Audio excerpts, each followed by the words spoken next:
नमन अधिनायक जय हे भारत भाग्य विधाता। पंजाब सिंध गुजरात मराठा द्राविड उत्कल बंगा, विंध्य हिमाचल यमुना गंगा उच्चल जलधि तरंगा। तव शुभ नामे जागे, तव शुभ आशीष मांगे, गाहे तव जय गाथा। जन गण मंगलदायक जय हे भारत भाग्य विधाता। जय हे जय हे जय हे जय जय जय जय। भारत माता की जय, भारत माता की जय। आदरणीय प्राचार्य, faculty members, staff, dear students,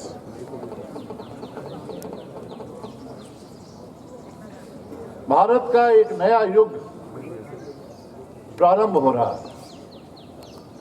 हम एक नए सत्र की तरफ जा रहे हैं, एक बहुत ही स्वर्णिम भविष्य की तरफ बढ़ रहे हैं। लेकिन उससे पहले उन शहीदों को जरूर याद करें जिनकी वजह से आज हम इस मुकाम तक पहुंचे।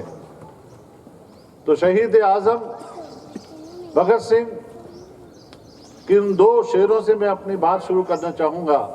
उनकी याद में, उनको समर्पण।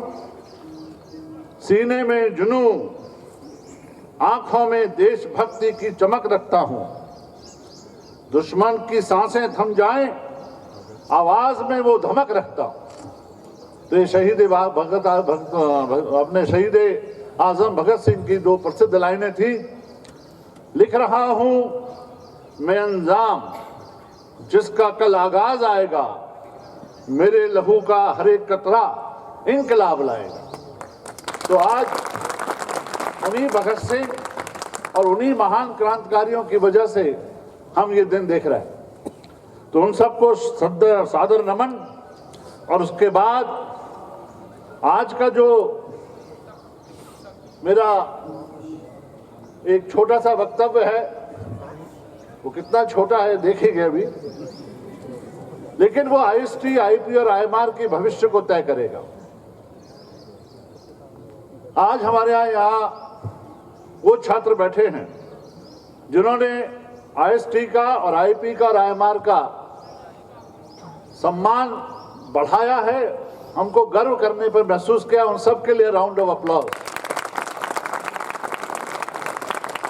और क्योंकि वो लोग यहाँ हैं और आप सब एक बहुत ही अधुनातन शिक्षा की तरफ अग्रसर हो रहे हैं, तो आइए मैं आपको कुछ ऐसी दुनिया में ले चलता हूं जो पहले फिल्मों में दिखाई जाती थी लेकिन अब हकीकत बन रही है। हम लोग साइंस फिक्शन पढ़ते थे, साइंस फिक्शन की मूवीज पढ़ते थे। कल्पना कीजिए कि आज से कुछ ही साल के बाद, कुछ ही साल हैं, आप हाइपरसोनिक फ्लाइट में बैठे हैं न्यूयॉर्क से दिल्ली, तो कुल 2 घंटे लगेंगे। ऐसा होने वाला है। और उसके बाद एयर अर्बन मोबिलिटी ड्रोन में बैठेंगे तो 20 मिनट में वो आपको घर पहुंचा देगा लंदन के ट्रैफिक में। तो 2 घंटा 20 मिनट में आप न्यूयॉर्क से लंदन पहुंच जाएंगे अपने घर। और जब आप हवाई जहाज में यात्रा कर रहे होंगे तो होलोग्राफिक कॉन्फ्रेंस से आप अपने सारे कुलीग से बात कर रहे होंगे। होलोग्राफिक टेक्निक आने वाली है जिसमें फुल्ली इमर्सिव 3 डायमेंशनल एक्सपीरियंस होगा। तो होलोग्राफिक कन्वर्सेशन क्या करेंगे आप, ऐसा होने वाला है।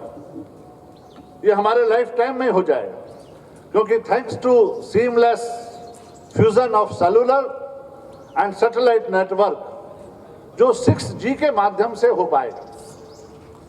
हम जब 3G आया था तो डाटा को लेके आया, जब 4G आया तो वीडियो को लेके आया, जब 5G आ रहा है तो B2B केसेस आ रहे हैं, machine to machine communication, providing connecting stadiums, institutions, factories, ये 5G करेगा। लेकिन जब 6G आएगा, जो आ रहा है, तो एक बहुत लंबी छलांग लगेगी, बहुत लंबी।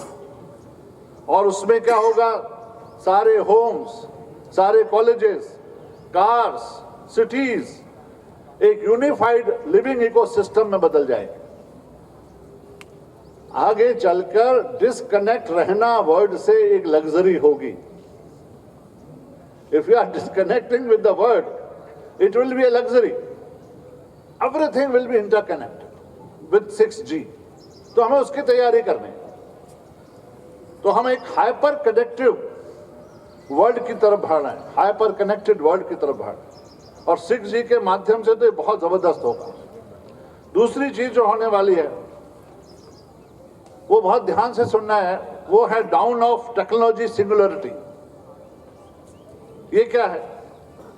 अभी तक हम जनरेटिव एआई पे थे और जनरेटिव एआई पर प्रयोग चल रहा है। तो जनरल एआई से जो नया वर्ड आने वाला है वो एएसआई का आने वाला है। What is ASI? Artificial super intelligence का वर्ड आने वाला है। अभी हम लोग जनरल एआई में हैं और बहुत ही शीघ्र हम पहुंच जाएंगे एएसआई। और ASI will reach to the human consciousness, intelligence and capability। अब ये जो 6G का और ASI का जो कॉम्बिनेशन है, ये बहुत जबरदस्त अपॉर्चुनिटी लाएगा ऑटोनोमस वर्ल्ड की, जिसमें $10 ट्रिलियन के अपॉर्चुनिटीज आएंगी। $10 ट्रिलियन, नॉट बिलियन, $10 ट्रिलियन की अपॉर्चुनिटीज आएंगी 6G के माध्यम से। और उसमें अगर आप जोड़ दें ASI, बाई 2035, कल शिवांग के साथ हमारा बेटा आया था, क्या दिखा रहा था मुझे? Brain computer interface, BSI। तो मैं उसके आगे पहुंचा।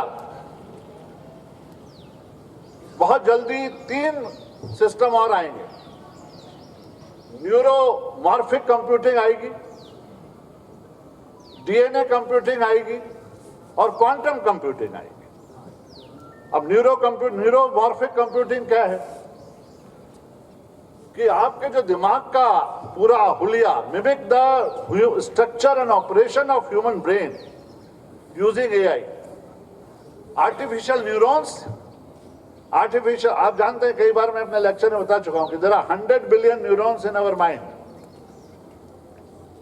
तो ऐसे ही आर्टिफिशियल न्यूरॉन्स बनेंगे और वो कनेक्टेड हैं ट्रिलियन सिनॉप्सिस से। तो ऐसा आर्टिफिशियल बनेगा ये 26 जनवरी के मौके पे क्यों है कि हमको तैयार रहना है। जैसे मोदी जी ने कहा कि हम मंदिर बन गया, अब आगे की काम करना है। अगर इस देश को हमें विश्व में लाना है तो इस पे काम करना होगा। तो इसके साथ DNA कंप्यूटिंग आएगा और क्वांटम कंप्यूटिंग के बारे में तो आप जानते हैं।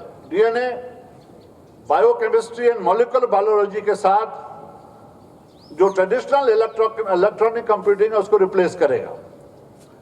ये आपका जो मूर्स लॉ है, मूर्स लॉ क्या कहता है कि 2 साल में ही दुगना हो, वो चेंज होने वाला। मूर्स लॉ डिफीट होने वाला, क्योंकि ASI जब आएगा तो बहुत तेजी से आने वाली। ये सब चीजें जो होंगी घटित हो जाएंगे, पता भी नहीं पड़ेगा, और ऐसा ही हो रहा। तो उसके लिए हमको तैयार रहना है। मैं बार बार एक बात, सिंगुलर जो टेक्नोलॉजी है उसको क्या कहते हैं? What is singular technology? जो ब्रेन कंप्यूटर इंटरफेस है, जेनेटिक इंजीनियरिंग है, वो सिंगुलर टेक्नोलॉजी है, वो आने वाला है। दूसरी बात, कई जगह आपने देखा होगा हमारे समग्र समुत्कर्ष में मैंने यूज किया था वर्ड कि we are going for industry 5.0। बहुत कम लोग उसका अर्थ समझ रहे थे कि क्यों मैं यूज कर रहा हूं। उसका यूज बहुत गहरा था मेरा, क्योंकि हमने अब तक 4th रेवोल्यूशन पे पहुंचे हैं, इंडस्ट्री 4.0 पर। वो क्या है? 4.0 क्या था? जो अभी तक जो इंटरेक्शन हो रहा है, और 5.0 क्या है, ऐसी इमर्जिंग टेक्नोलॉजी आएंगी जो इंटरेक्टिव भी होंगी, इंट्यूटिव भी होंगी, और आपको मशीन और रोबोट दोनों को मिलाकर काम करना पड़ेगा। कुछ दिनों बाद फैक्ट्रियों में, और अभी एक और चीज बताने वाला हूं बहुत खास, ये अंकित और जैन, अंकित सक्सेना, तैयार हो जाओ, आपकी लैब वहां से शिफ्ट होगी कहां, और एआई वालों की लैब कहां शिफ्ट होगी, कहां होगी बताओ? फार्म हाउस में। अभी बताने वाला हूं क्यों। हम लोग एग्री टेक पे काम करने वाले हैं, उसके बारे में भी हम जिक्र करेंगे। तो इंडस्ट्री 5.0 की तरफ बढ़ना, क्योंकि जो एफिशिएंसी भी है और प्रोडक्टिविटी है, दोनों चेंज होगी। एक और एनर्जी ट्रांजिशन होने वाला है। 4D याद करिए। 4D माने decentralisation, decarbonisation, digital and democratisation energy का। एक दिन वो आएगा जब एनर्जी फ्री होगी। लेकिन डीकार्बनाइजेशन माने फॉसिल फ्यूल जो हमारे यूज कर रहे हैं, उनकी जगह न्यू रिन्यूएबल एनर्जी सोर्सेज। तो आज हम एक संकल्प लेंगे कि विद इन 3 मंथ्स पूरे आईएसटी को सोलर सिस्टम में, आईएसटी, आईपी और आईएमआर को सोलर सिस्टम लगाना है। तो वो हमारा डीकार्बनाइजेशन की तरफ पहला एक बहुत स्टेप होगा। दूसरा है डिसेंट्रलाइजेशन। स्मॉलर सिटीज में स्मॉल यूनिट्स बनेंगी जो पावर जनरेट करेंगी। तीसरा डिजिटलाइजेशन आने वाला है। जो आईटी के विद्यार्थी हैं, एनालॉग से हम लोग जाएंगे डिजिटल सॉल्यूशंस पर, और जो एनर्जी, जो हमारे पावर ग्रिड है वो भी डिजिटल होंगे, ताकि ये देख सके कहां पर बिजली की इतना बड़ा डाटा आएगा कि बिना उसके हो ही नहीं, संभव ही नहीं। गांव गांव में इसका प्रसार होना है, तय है ये। डेमोक्रेटाइजेशन, लोकलाइजेशन ऑफ एनर्जी, ये 4D आएंगे एनर्जी में। 5वां फ्यूचर ऑफ मोबिलिटी, वो तो ऐसा होगा इंस्टेंट जर्नी, सोचा और पहुंचे। फ्यूचर ऑफ मोबिलिटी बहुत जबरदस्त है और वो 3 बीमारियों को रोकेगा। आज क्या हो रहा है ट्रांसपोर्ट से? कंजेशन हो रहा है, पॉल्यूशन हो रहा है और एक्सीडेंट हो रहा है। जब ड्राइवर लेस कार चलेंगी तो इन तीनों चीजों से मुक्ति होगी। तो हम उस तरफ बढ़ने वाले हैं, वर्ल्ड उधर बढ़ने वाला। फ्यूचर सोसाइटी, जो यूरोप और यूएसए का भविष्य खत्म हो चुका है। पहले मैं अपने स्टूडेंट्स को रिकमेंड करता था कि आप पढ़ने यूएस जाइए, अब नहीं कर रहा। हमको यहां यूएस लाना है, और इसलिए मैंने फैकल्टी को कहा कि अपनी एनआरएफ रैंकिंग बढ़ाइए, हम जो फॉरेन यूनिवर्सिटी से यही कोलैबोरेशन करें और हमारे बच्चे यहीं से हमसे एमएस और एमटेक करें। आज यूएस की हालत पतली होने वाली है 6 महीने के बाद, क्योंकि डी डॉलराइजेशन और डी कॉलोनाइजेशन और डी रेडिकलाइजेशन हो रहा है। मल्टी करेंसी का वर्ड बनने वाला है। डॉलर का आधिपत्य जो 40 साल से था वो खत्म होने वाला। तो जो डॉलर खत्म होगा तो उनकी जो यूनिवर्सिटीज में आज स्टूडेंट्स नहीं, आज अपने यहाँ पे आईएसटी में आप यूएस की टॉप यूनिवर्सिटी को लाने की बात सोचिए। और हम बहुत जल्दी विद इन 6 मंथ्स एटलीस्ट, और 1 साल के अंदर अंदर ऐसा मैं कर दूंगा कि फॉरेन यूनिवर्सिटी से हमारा कोलैबोरेशन। Next, power. अब ये आप सोच सकते हैं कि शायद ये कहां की बात हो रही है, लेकिन ऐसा होगा, क्योंकि जिधर हम कदम बढ़ा रहे हैं। लेकिन उसके लिए मुझे स्टूडेंट्स का पूरा साथ चाहिए, स्टूडेंट्स का, फैकल्टी का, कि वो रिसर्च पर जोर दें, स्टूडेंट्स को रिसर्च पेपर लिखवाएं। एक हमारा कंपटीशन अब लोकल कॉलेज से मत सोचिए कि आप ये कंपेयर करें कि वहां क्या हो रहा है, वहां क्या हो रहा है। आप ये सोचिए कि बाहर क्या हो रहा है। उसके लिए हमें तैयार होना है। 2026 के लिए तैयार होना है, 2027 के लिए तैयार होना है, 2028 के लिए तैयार होना है, आज के लिए नहीं। दूसरी बात, एक और जो भविष्य है वो है एशिया का और अफ्रीका का, क्योंकि यहां पर जहां जिन जिन कंट्रीज की 100 मिलियन से ज्यादा पॉपुलेशन है वो $1 ट्रिलियन इकोनॉमी की तरफ बढ़ रहा है। और जिनकी इकोनॉमी बेबी बस्ट इकोनॉमी है, बेबी बस्ट इकोनॉमी क्या है? आज के जो बहुत संभ्रांत और अमीर परिवार हैं वो कम बच्चे चाहते हैं, बल्कि हो गया डबल इनकम नो किड। तो वो जो इकोनॉमी है वहां पर क्या प्रॉब्लम हो रही है? Hampering economic growth. आज चाइना को अपनी पॉलिसी रिवर्स करनी पड़ रही है। उसने 1 चाइल्ड की पॉलिसी लाया। क्यों हो रहा है? क्योंकि बुढ़े लोग इकट्ठे हो रहे हैं और यंग लोग गायब है। तो आज आपका कंट्री की जो पॉपुलेशन है वो वरदान भी है, और कुछ मामलों में अगर हमने सही तरीके से अपनी युवा शक्ति को सही दिशा में नहीं लगाया तो अभिशाप भी बन सकते हैं। लेकिन हमें उसे वरदान बनाना है कि जो हमारी युवा शक्ति है उसकी सोच को बदल करके वहां ले जाना है जहां पर ग्रोथ है। तो बेबी बस्ट इकोनॉमी जहां है, they are suffering like anything. अब आता हूं मैं अपने प्रिय विषय पर ये जो आप कोई भी सवाल कर सकता है कि इतने इकोनॉमिक ग्रोथ के साथ जो क्लाइमेट क्राइसिस है वो नहीं होगा? होगा। आज हर 2 मिनट में एक स्पीशीज मर रही है, हर 2 मिनट में। Can you believe it? कल मैं एक इंटरव्यू सुन रहा था, उसका नाम था पीपल बाबा। वो कोई बाबा नहीं था। आपको आश्चर्य होगा, उस व्यक्ति ने 3 करोड़ पेड़ लगाए हैं, नीम और पीपल। 3 करोड़, और जिसमें से 2.25 करोड़ पेड़ जीवित हैं। वो है, उसके पिताजी भी उसको पीपल बाबा कहते हैं। तो कल उसका जब इंटरव्यू सुन रहा था तो वो बता रहा था कि किस तरह से हम कितना गलत कार्य कर रहे हैं। तो ऑर्गेनिक फार्मिंग, गौ पालन, एग्रीकल्चर, ये फ्यूचर है इस देश का। तो जो लोग गांव में रहते हैं, हमारे बच्चे, वो गर्व करें और अपने यहाँ पर एग्रीकल्चर को बढ़ावा दें। अब मैं आता हूँ उस विषय पर जहां पर अंकित को वहां बैठाना।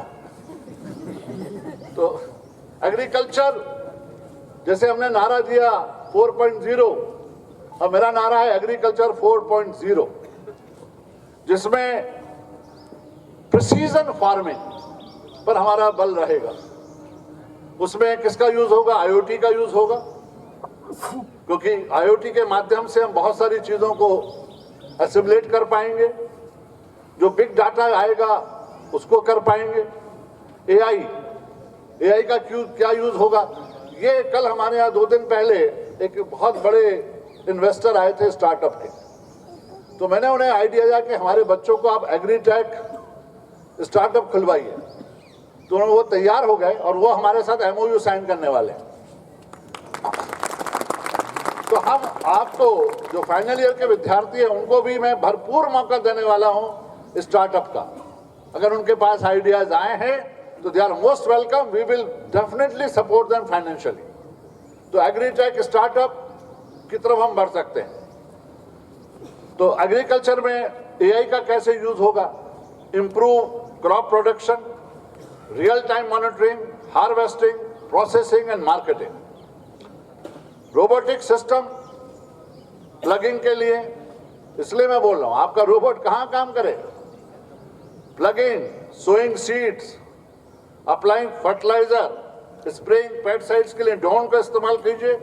ड्रोन बनाइए जो पेस्टिसाइड्स, जो हम तो खैर पेस्टिसाइड्स को यूज नहीं करते, पर जो हमारा सॉल्यूशन है उसको वो ड्रोन के माध्यम से छिड़काव हो।